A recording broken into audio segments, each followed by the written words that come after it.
Mark, let's come back to you. Now you've got a bit of a correction to make for the bird flu summit segment last week.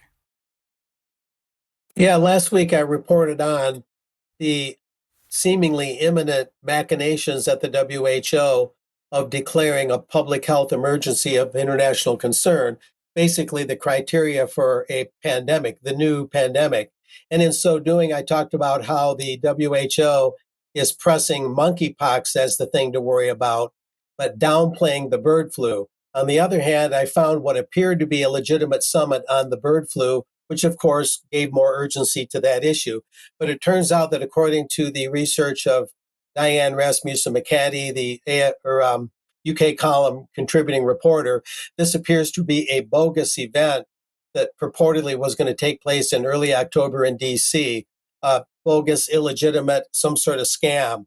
And so I found what should have been reported, and this is absolutely legitimate, the International Avian Influenza Summit, the Center for Excellence for Poultry Science at the University of Arkansas in Fayetteville is going to hold this summit at the Don Tyson Center for Agricultural Sciences, September 30 through October 3rd.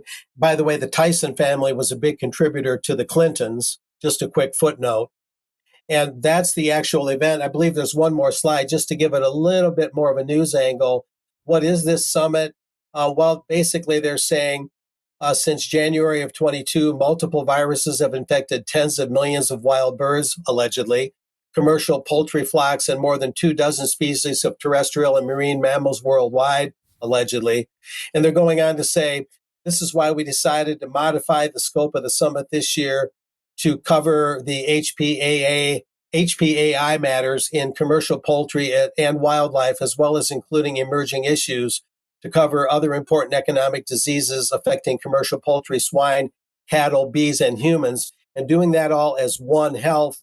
And that's in capital letters, One Health. That's a key concept that we brought up many times in UK column, where the value and the balancing of the health of the planet among flora and fauna and animals and human beings. Human beings are put on the same level as plants and animals. And so there's sort of a devaluation of human life that's involved in this.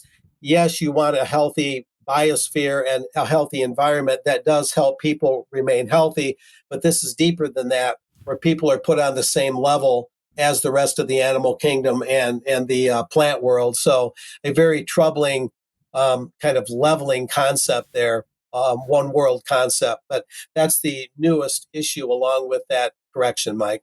Okay, thanks, Mark. And keep the idea of One Health in mind because we're going to hear about one something else in just a moment. But